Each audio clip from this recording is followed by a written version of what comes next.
Kalpana, Dr. Kalpana, are you here? Maria Goretti, Farzana Contractor.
From her the time of also introducing her session because she's moderating it.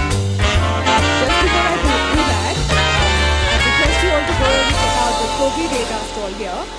Some of you might have tried their tea. It is good for your health, it's good for your chest, lungs, everything. And it's also anti-aging. So please go to try it out. I'm told Rahul has been trying it and he's very happy with it. Please settle down and we're going to begin our session. Otherwise, it's going to run into lunch. So anyone who's hungry, we're going to tell you how to be hungry in a really good way, not in a way that's going to hurt you. So let me start by introducing my panelists. Check. Okay. Farzana Cooper, I think. Oh, sorry. Yeah, I've been thinking of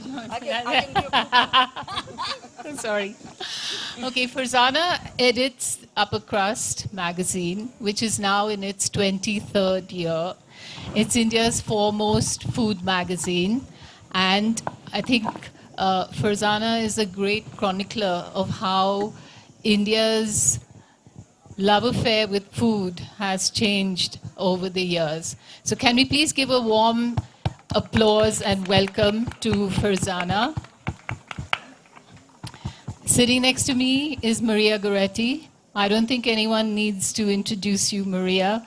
I met people in the audience who said, oh, we grew up, she was an MTV VJ, we've grown up with her music, and someone associates you with cricket, and now you have a third avatar, and that's what shall I say, a chef par excellence on Thank you so much. YouTube. So please, round of applause for Maria.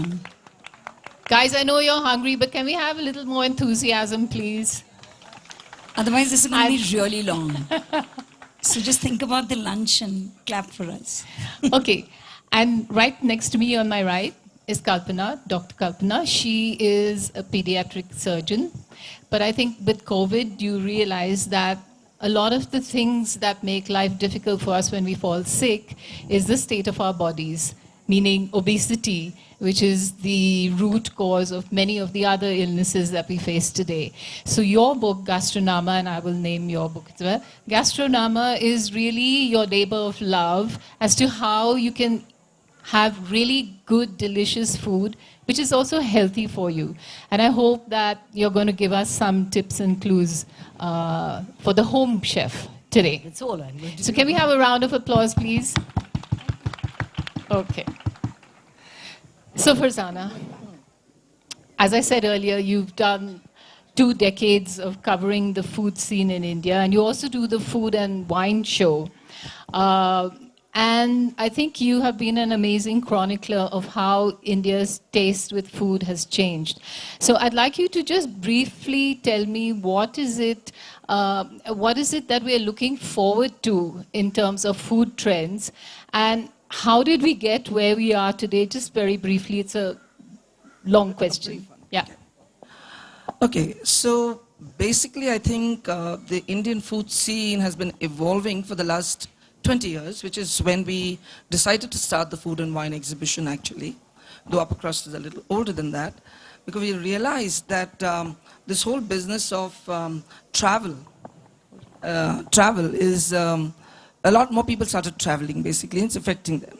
So what we did is we got ingredients, international ingredients closer to them on the table, and we realized that people are just taking to it. Like 20 years ago, we did that conveyor belt sushi, going around for $100 for 3, and people were actually tasting Japanese food. So the it started to evolve at that time, but last 5 years, I noticed the trends have been crazy, galloping towards the nonsensical, towards the fine-tuning and everything else. And I think a lot of this has to do with travel. Travel and food is very associated. Getting ingredients easily is very responsible for that. Food trends, if you ask me, in terms of, there are 3 aspects. One is home cooking, the other is restaurant eating, and the third actually is lifestyle changes. So in the category I would put home cooking is, haven't you noticed in your own kitchen, you're now cooking all kinds of things with all kinds of ingredients? That's you can right. just online go and order turmeric from Northeast and whatever ingredient you want from anywhere. Second, the restaurant eating has, in my opinion, dipped a bit because A, you can do a lot more at home. B, and that's the third thing I come to, the lifestyles. You actually want to sit at home and eat restaurant food. And Zomato and Swiggy has helped in a very big way. I just heard Raj saying, or his daughter saying, Juhi, that it's very difficult to drag him out to restaurants. And that is the case with a lot of people. You know, a lot of us don't want to go out. We want to sit in our house and eat all that kind of food. So you'd say that we've got much wider palates and a taste for more international cuisines. And Swiggy and Zomato, I think especially during COVID, when a lot of restaurants were shut, people started, and that stayed with us. Yes. I think also what happened is a lot of people discovered they were home chefs. A lot of people who never used to cook suddenly during with COVID found that they didn't have their cooks and their maids and all that and had to cook themselves and developed their own skills. Their own abilities, which transferred also into a lot of home chef businesses. Yes, exactly. In the community where I live in Goa, we have at least 10 home chefs in our compound who are selling food to their neighbors. Absolutely. And if they, Swiggy and Zomato supplying it. Yeah, exactly. So Maria, Delivery. let me come to you next. Your book, From My Table, From My Kitchen to Yours. Yeah, I actually didn't get to see the book before will coming get here, but one. I know you've compiled recipes from your grandmother, your mother, and some of your friends while you've traveled. So when you compare these recipes over the years, how has cooking changed in our homes? So I was a very, very late bloomer. I was somebody who absolutely enjoyed food. So if I was traveling, my friends would call me and say, we're going here, where should we eat? Because I knew all the eating places. So I got into food when I had children, and I realized that I completely fell in love with it. But I also felt that while it is so amazing to be able to cook, for me, I think what I love doing is sharing. And so when I was doing this book, the one thought that I kept in my head is that I should be able to do this in the most simplified manner with ingredients that are easily available in the local market, and you can make anything you want with it.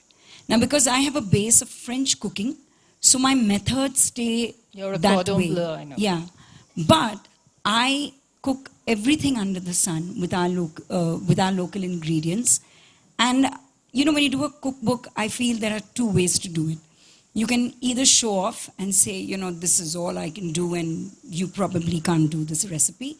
Or then you do it in a way that, listen, I'm doing this and I learned this really late and this is easily achievable in your kitchen. And very, very lately, as in now in March actually, I decided to do something on Instagram, which was Cook the Book, which is something that I just took my book and I thought I should cook it to show you how simple it is. And I love vegetables, and I like to not put too many masalas in it and all that kind of stuff.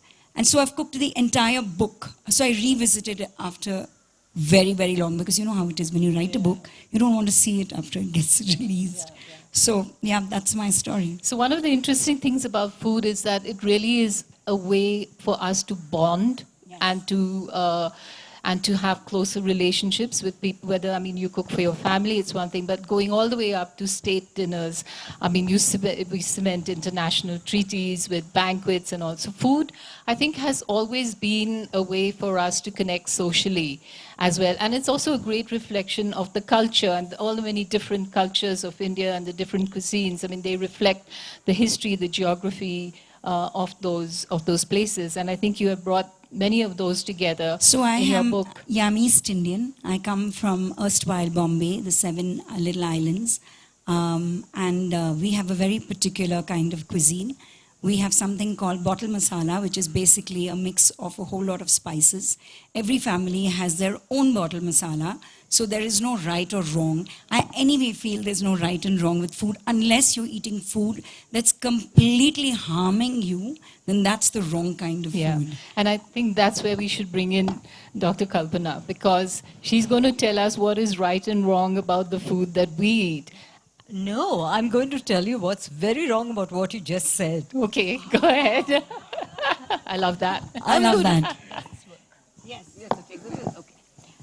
I was a little upset by the title of this session, which said, "Eat, drink, and be merry, for tomorrow we diet." Now, diet is a dreadful word, which I think should be expunged from the dictionary. The original meaning was good, but what it is now is something very restrictive, something very dangerously punitive. And we don't want that, because we can't really talk about food, we can't really write about food. We've got to eat it.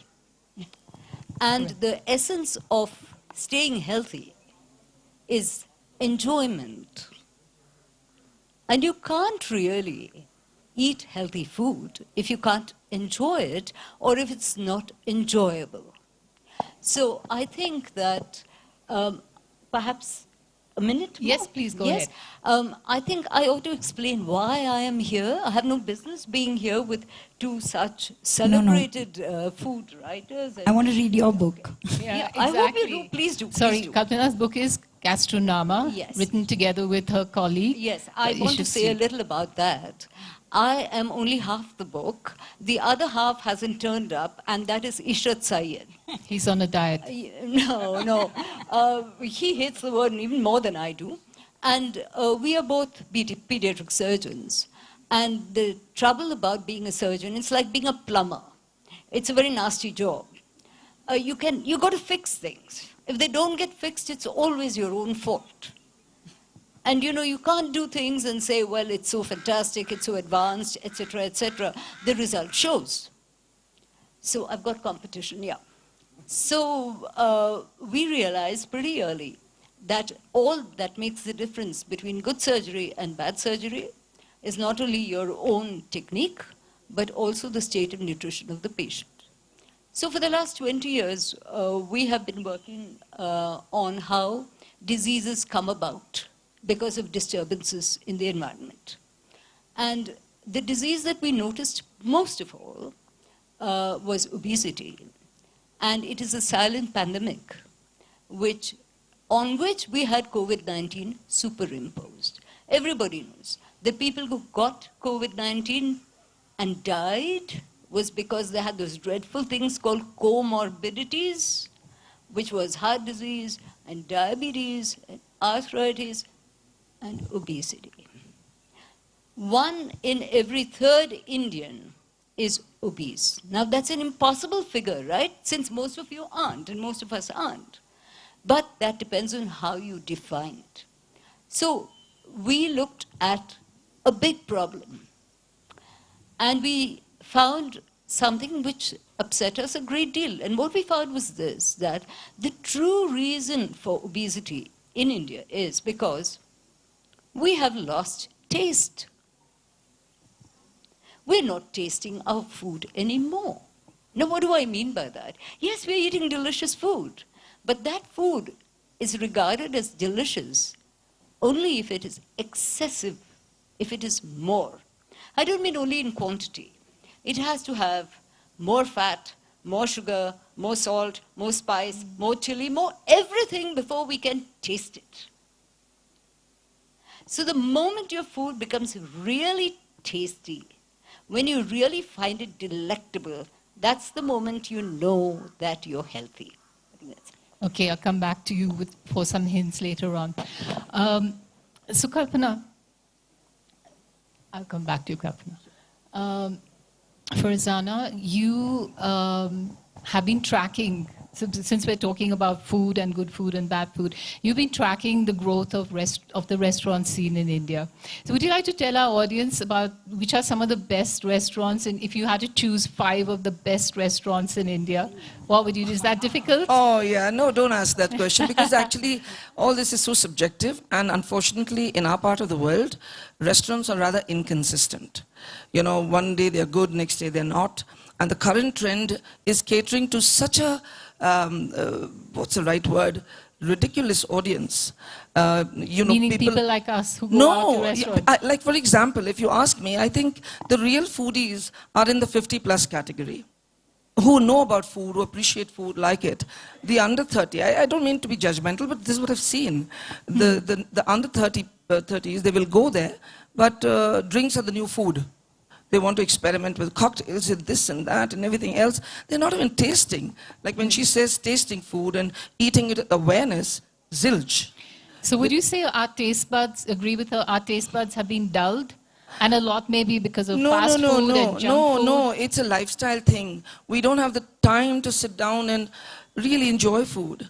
Like for example, I agree fully with you about this whole business of diet. Except if it's a diet based on, for reasons of health and illnesses, it's fine. But diets to, you know, go on crash diets to lose weight because your engagement or wedding is coming up next month and you're not eating and you're on this great fast, it's crazy because, you know, no diets are one size fits all, right? It is got to be understood, like anything like that. So, I mean, today's young people, who are the ones who are spending the money, the under 30s, don't care a damn about what they're putting into their stomachs. And instead they are then getting into, you know, whether it's binge eating or whether it's, if you're not really enjoying your food, then you're creating stress. You're creating stress, you're creating illnesses. So it's all a circle that goes on. But coming back to your question, it's very difficult to say which restaurants, but I can say which cuisines. Yes. I mean, I love the Awadhi cuisine very, very much. I love Kashmiri cuisines. I like Japanese, that kind of stuff. And fortunately for us, the whole changing trend is that the restaurants that are coming about now are specialized restaurants. Yeah, they're more authentic. Yes. I don't know, authentic is again another word. But there's like, for example, Mediterranean, Greek, all these have already got established and accepted. Now the latest is Korean, Peruvian. This is Peruvian, is the big new in, you know. It's almost like we're bored, you know, with dal chawal, and we have to go to Peru. And We are so, you know, inconsistent. Everybody wants everything new with a twist. I hate that phrase, with a twist. So, food trend for the future, Peruvian food? Peruvian is already there. Okay. It's great. It's a lovely cuisine and it's finding acceptance. But like just as Japanese and Korean is now getting into mid-level restaurants and low, the Peruvian is still in 5 stars. But they're great cuisine. So Maria, you have this YouTube channel, right? And you do, I don't know how many recipes you put up there, but I did see some of them and they look extremely enticing. So tell me, which are the ones which have got the best response from people? What is it that people really like to cook? So I think among everything that I do, I think every time I make an interesting soup is what everybody loves. And it's something that, so I always make the food that is made in my home. So we are a family that has soup every evening. We love that soup culture. And we try and stay vegetarian in the evenings because I think it's better for my father's health, my mother's health. I live with my parents. So, and because we're a big family and we have teens in the middle who are cooking on their own, sometimes when I do a recipe, they look at me and say, my God, Mama, this is so boring. Oh my God, who's going to even make this? But the fact of the matter is, all of us at the end of the day want to feel good when you go to sleep. You want to feel nice when you wake up in the morning. You don't want to go to sleep, with heartburn and blah, blah, blah. And so I think for me, fresh vegetable soups are what is most popular. And that's a good thing, isn't it, Doctor? I don't know. I'm very frightened of you now, healthy Kalpana. soups. But tell me, what are the 3 things that we should not do, which are very popular in our kitchen? I know you said that we should replace oil with ghee. No, I didn't say that. Okay, come on. I didn't say that at all. Well, I think the most important thing is to realize that although we love all these different cuisines that we've just been hearing about, I do, and we all like to adventure, still, most of the time, we are eating what's cooked at home. Yes. So we're eating home food, and it doesn't matter where you come from, it's your home food and your taste that gives you comfort. So supposing you think that, well, home food is above reproach, then how come we're such a sick nation? We're a very sick nation, and we ought to realize that. We have diabetes, we're the diabetes capital of the world.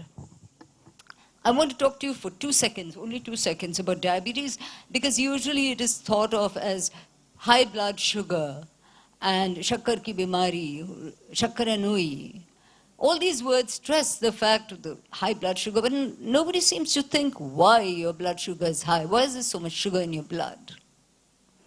That's the key question. So think about it. But diabetes is not really about high blood sugar. It is about the damage it does to the tiny blood vessels in all the organs of your body. So if you're diabetic, your eyes are under stress, your blood vessels around your heart are under stress, your liver is under stress, you're stressed. So you don't need to get diabetes.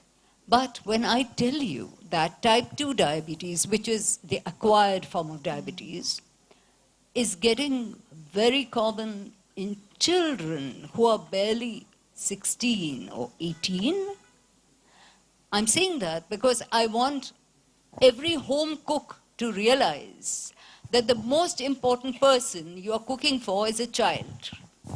And because you're cooking for a child, the home cook 90% of the time is female, even though it shouldn't be. But the most important person in the child's life is you. In your child's, everybody talks about how much parents love their kids, but they don't seem to realize how much kids love their parents. I'm a bit of a child chauvinist. So I know that if a parent's health is threatened, a child is devastated. So the only thing I want to tell the home cook is, while you're cooking for your family, please put yourself on top of that list. You have to be healthy, whether you're the mom or the dad or the aunt or the uncle or nobody. But you have to be healthy if you want your kids to be right. So we wrote this book, which is about the food you cook every day at home. We're not recommending that you eat something which is strange or you have to, eat a different kind of cuisine for fun. You go ahead and do what you want, but at home, we're not telling you to change that. We're just asking you to look at what you're cooking and maybe make certain that what you're putting on the plate goes where it is supposed to go, which is not only in your stomach. It gets into the stomach if it's tasty, but it also has to nourish you and it has to make you grow and make you immunologically fit, which can only happen if your food is cooked properly. So our book is about your food in your kitchen, how to make your food more scientific. Because anybody who cooks is a scientist, whether you want to admit it or no. You are dealing with a science that few scientists know enough about. The most thrilling parts of science are what happens in a kitchen. Botany, zoology, physics, chemistry, you name it. I mean, And the poetry is what you put into it. Yeah. Okay. Thank you, doctor. Thank you. That was very well said. And sometimes I wonder whether we Indians actually have a propensity to become diabetic, or is it really only about the food we eat? Quick questions, so I can go around. Well, we do also have a propensity, there's no doubt, because where the Western population is able to escape heart disease at a high body weight, you have the paradox of the thin Indian with a paunch who has already had 2 or 3 bypass surgeries. Yeah. So we do have an increased propensity, which is why the market is what is largely responsible for diabetes and obesity in our country, especially among children. And the worst thing we have in our country right now is childhood obesity and childhood starvation. Think of that. On the same plate, you have a starving child and you have an overfed child, and both are equally sick. So Yeah. please think of your kids. Yeah, thank you. Thank you for that. Farzana, in France, when they realized that their food was really rich and people were falling sick, now I'm going back a couple of decades, then you had the Nouvelle Cuisine revolution, and there were a couple of chefs who spearheaded that. So taking advantage of hindsight, would you be able to name a couple of people who you think have really changed the way we eat as Indians? Okay, so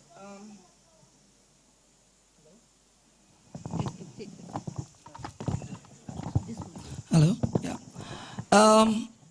I don't know about the association between the French thing that you talked about, but all I can say is that the French cuisine is on the down. Today, people don't care much for French cuisine, unfortunately. There was a time it was great, with all the lovely cream and all the escargot. Then you had Nouvelle and Cuisine. yeah, so that time got over about 10, 15 years ago, especially when the Mediterranean cuisine took over, health aspects got in, easy and quick food. But restaurant going, still a lot of people do enjoy that. But if I have to think of a few people who've made a change and a difference to how we ate, or how we, with restaurants we went to, the person who pops to my mind immediately is somebody called Camellia Punjabi. Right? She opened the restaurants in London Camellia, yeah, and books with the Taj Group. Camellia was the hotshot of the Taj Group. She's responsible for every big restaurant in the entire chain. And then she went on to start her Chutney Mary and all those restaurants in London. Mm-hmm. But more than that, she's written a book, Cooking with the Maharajas. Yes. A curry book, which is still on top of the list. No, she's written curries from all over India, you know. So she's there. Another person who's really made a big difference is somebody who was very sweet and nondescript and everything else, was Tarla Dalal. Yes. Tarla Dalal books cooking. were phenomenal. Home food. Phenomenal. Like, Home for food example, healthy everybody, every bahu who got married, the mother-in-law was showered to Tarla Dalal's classes. She had to train there under her, come back, and she would come back adept at cooking. So she's one of them. Jigs Kalra? Huh? Jigs Kalra? Jigs Kalra in a different way, not so much books. Collating as much as, the recipes. Yes, he used to have food festivals. So he's the guy who put a lot of regional cuisine on the map by taking regional cuisine out from the States and going to different hotel chains, predominantly Oberoi, and having food festivals. Then there was, of course, Sanjeev Kapoor in a lesser way. More commercialized. More commercialized. But I'll tell you the current thing. The current thing, in my opinion, is really the online cooking. Online cooking is a huge phenomenon right now. You want to go and learn to make biryani 5 ways, you can learn it. Yeah. You want to know how to cut thinly or how to do whatever, you can do it. There are classes. You can learn to bake sardo, you can, and it's all so at your fingertip. And you can learn, and they're good classes and everything else. So the biggest teacher right now, fortunately, it's not like that WhatsApp in university. This is genuine, you know. Yeah. So because home people have got into the scene. Housewives, regional. You want to make rasam 10 different ways with just, tamarind, with just tomato, with just lemon. You can do it. I mean, I follow it very much. That's why And Maria is right there to guide you. So, I'm going to ask you the last question before we open up for quick questions from the audiences. Online cooking, and yes, many of us get our recipes and our sort of ideas of what to produce when we entertain by going online. I do it all the time. I swear by New York Times cookbook, that's my Bible. So, one, where is this going? I mean, now we have artificial intelligence, right? I mean, are we going to get recipes written by artificial intelligence? And how can you use technology today to really propagate more, like healthy food, good food, food with variety? Let's talk about the online cooking business. So, you know, during COVID, like everyone else here, we were all in the kitchen. Whether you liked it or not, you were in your kitchen. And I remember, because I was actually making 2 meals a day, I used to just put a camera in front of me. And I did everything from how do you make a roti? Because there were a lot of people who probably had never made a roti in their life. I haven't. I actually did everything. I put it out there and I used to put the whole recipe there. And I would follow other people who were doing, like I learned sambar online and I learned some chutney online, which I don't have in my daily cuisine. And so I think that what you have out there, technology today, teaches you a lot. Now you need to use your own common sense to decipher whether this is absolutely genuine or not. Some of the things that I see also online is not possible. You know, you put this into that and that and that. No, that's not possible. So some things like that, you need to use your own head. As for technology, I also feel that today I am able to reach out to so many more people and share with so many more people, learn from so many more people, and it's just big give and take. Yeah. Like it's amazing. As for artificial intelligence, like what you asked me, I don't know how they're going to cook and taste and actually do. They're actually what making you're things on supposed the to computer do. now. You Yeah, can so get meat, I'm not Israel. understanding You can that. get meat. You punch a computer button, you can get meat. Wow. I don't know whether I want that really No, not at all. huge Not carbon at all. footprint. Actually, if I can just comment on that part, you know, when you asked me what's the new trends and all that, like for example, I've seen tea, no, not tea, it started with olive oil 15, 20 years ago. Yeah. Olive oil was the big thing. And the Spaniards came, the Italians came, they were selling olive oil at the upper crust food show, buy 5 liters, take 5 liters free and that kind of stuff, and people are stocking it. Then that fizzled out. Now it's avocado oil. Yes. It's gone beyond truffle oil also now, and so that kind of stuff. Then after tea came tea. After olive oil came tea in a big way, and there was beautiful packaging, beautiful teas that we're drinking, herbal and floral and everything else. Now it's coffee. Coffee is such a big thing that they're giving the absolute. They become like how wine connoisseurs are. What about meat and chicken made I'm from coming plants? to that. But coffee is such a huge thing, big business. I mean, they talk about origin, first origin. They talk about roasts, dark roast, light roast, you know, pressed coffee or, you know, the works of coffee. And coffee parlors are opening up, even in a little quaint village somewhere, cafe day, not cafe day, but coffees. Now, the trend is, when we talked about meat, I don't know how many of you have tasted mock meat. Yeah, plant-based meat and chicken. Yeah, it's called, Not yet. only one hand. You won't believe it, okay? 3 years ago, we had huge booths at Upper Crust Show, 3 years. Big crores of rupees. That actor, Genelia Fernandez, was one of them. It was called Imagine Meats. There was Virat Kohli, who put crores and crores of rupees into this. I think it was called Blue Tribe. And next was also MS Dhoni endorsing something. It was, we thought, wow. So we did a huge story in Upper Crust and this and that.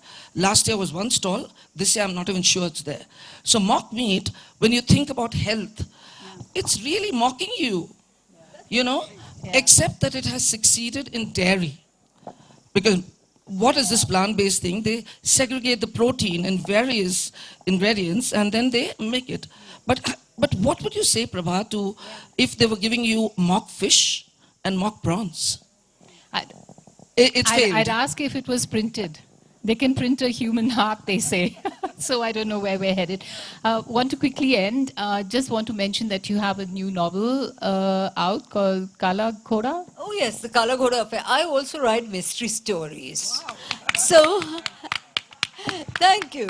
And I'd be delighted if you read the Kala Ghoda affair. But I want to Be say healthy, eat, now- be healthy and read mystery stories. Yes, absolutely. But I do want to say something about the plant-based food and this.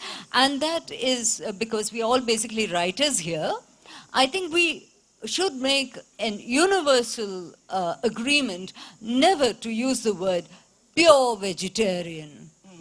Because there's nothing pure about being vegetarian, and the correct usage is purely vegetarian, which is quite a different thing. Agreed, well So said. please, I mean, I just thought I had to say it to a discerning Well said. audience sometime in We their agree life. with you. We agree And with you. not you.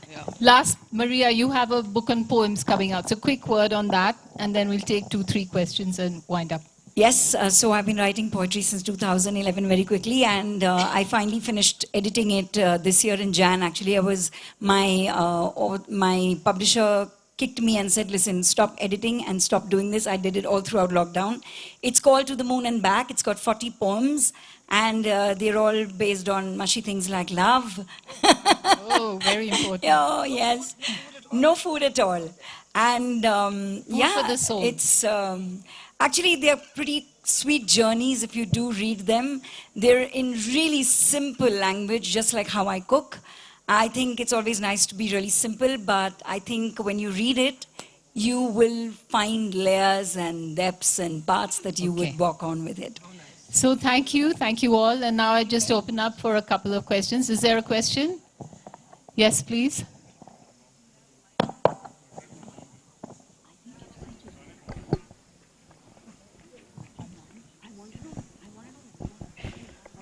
Thanks. My question is to the doctor, ma'am. Talking about home food, I love all the foreign cuisines, but we live as not only by bread and water, but we live by home food, as you said. If you were to give us 2 or 3 pointers to make sure that in our own homes we can halt the growth of diabetes and all those horrible things that food leads us to, what would you say? Just give us 2 or 3 tips for every home cook. Thank you. I think What's that's a the- great question.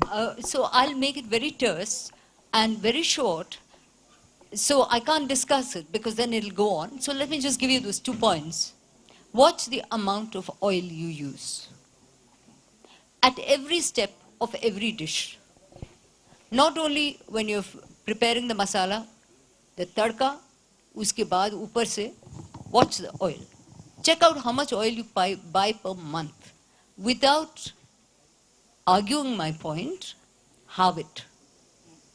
Never believe an ad which shows you a man with a heart attack and a smiling wife who has just bought 15 kilos of oil.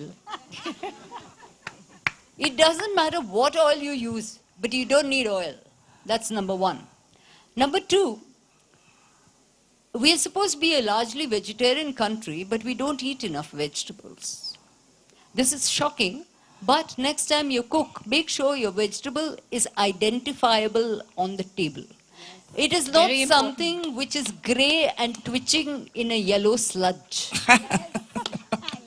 Because if you do that, then that vegetable is lost. And the third thing is, eat fruit, more fruit, more fruit. As much fruit as you can eat. Eat your dal chawal and don't go running after strange things that are not grown in India. No, and also add to that, it's not just eating, add to that exercise. Add to that, no stress, eat without stress. These are all pointers and they combine so much, right? Absolutely. So it's not just eating, it's a very holistic thing. I would say, we put in the book, I guess, so I'll just say it. A perfect meal is one which is planned with intelligence, cooked with science, presented with a sense of beauty, eaten in an atmosphere free of conflict, and finally, or absolutely delicious to taste. Otherwise, it doesn't work. It can't be healthy. Not murdered by masala. Okay. Hello, good afternoon. I am from Patala Please, we have one question here from a student. After that. I'm here with my school, the British College High School. I would like to ask you that Sorry, who is your question to? Anyone? Yes, Okay. ma'am.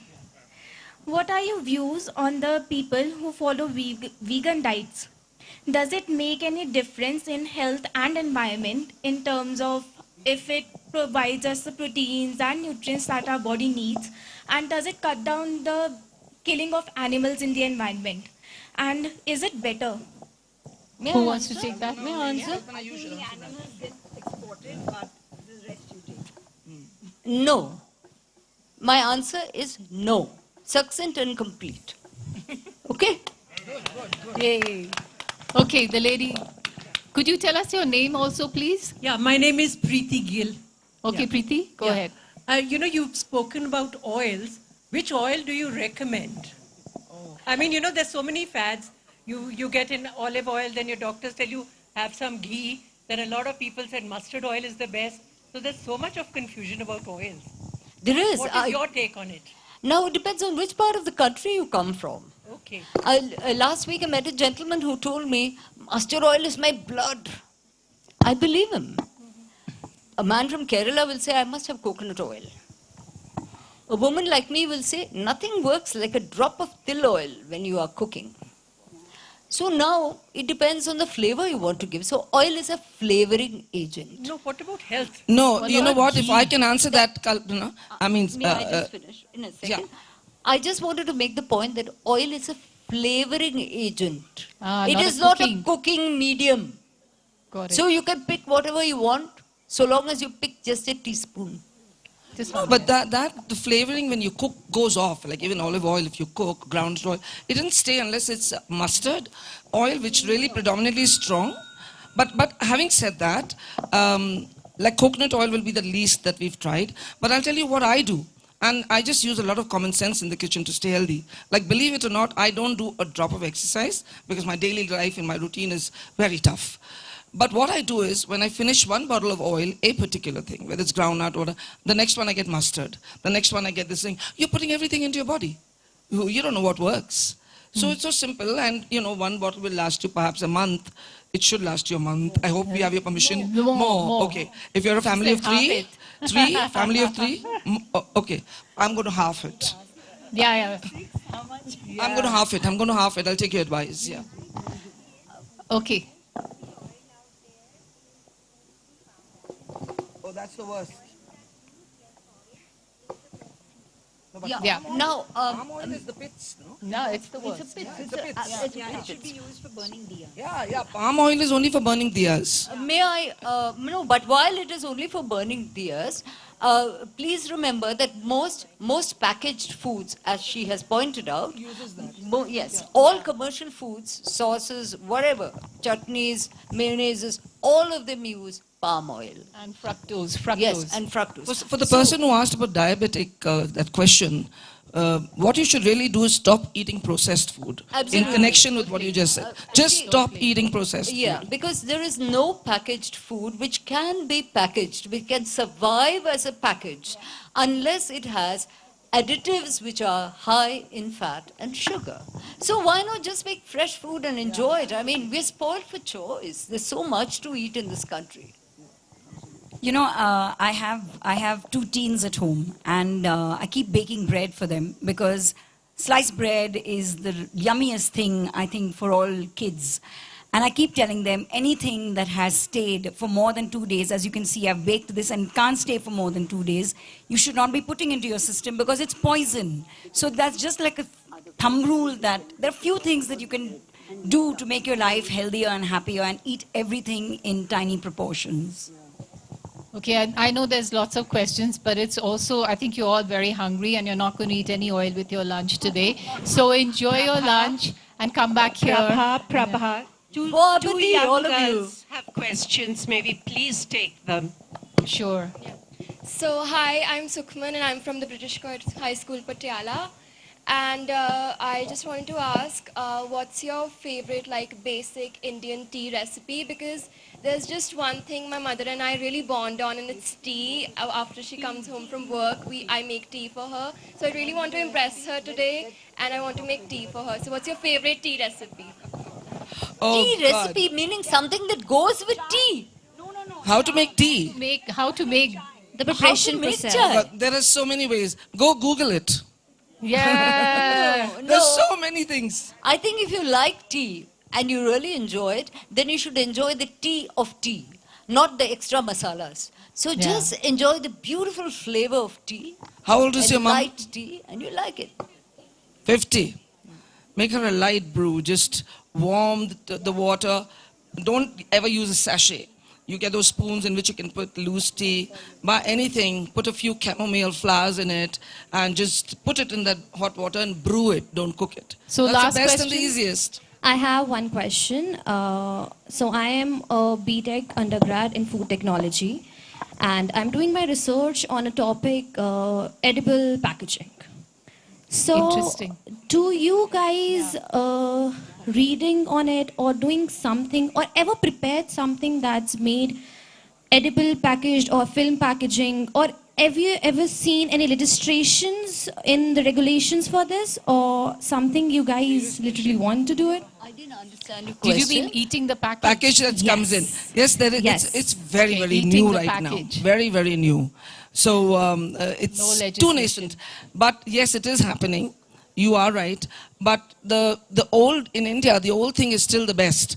If we have tea in the cooler and Yes. you recycle that. No, we are still in that stage kind of stuff. I'm hoping this styrofoam and all this kind of stuff actually goes out. But it's too early. Too early. It's in fact, too you- That's why I exciting. have to I'd do like this you to topic meet. to I'd like you to actually- meet me afterwards and tell me more. Yeah. Yeah.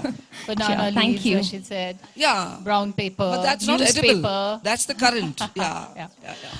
But Okay, if I can have so- the last word on this, sorry, moderator. Millets is the big thing right now. Yeah. Millets, Yeah, it's millets. so big. I forgot about it. I Yeah. don't know how.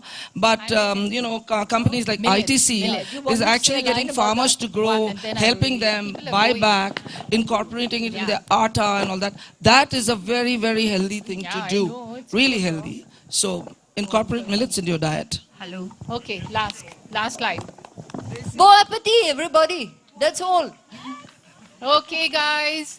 Enjoy Thank your you. lunch. Bye. Thank you so much. Talking of millets, we have Poonam Jain here, who's provided us millets for all our speaker bags. So please try her millets. She's, and she's got a stall outside. There are a lot of millets in there.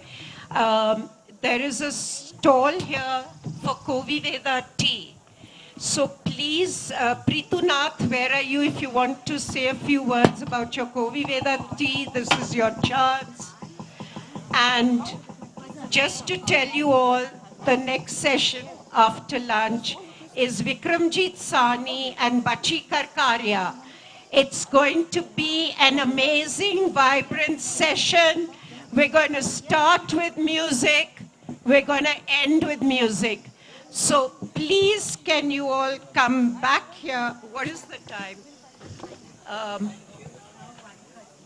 Okay, guys, can we please come back by 2:15 in our seats? We want to hear Bachi Karkaria and Vikramjit Sani. Thank you. You lost your chance. No, you just called me. So. Okay, 1 minute. Rahul has just recorded a video on anti-diabetic meal. Can we play that? Tell her, Shuni. Okay, first I'm going to play that. We need 6 coupons.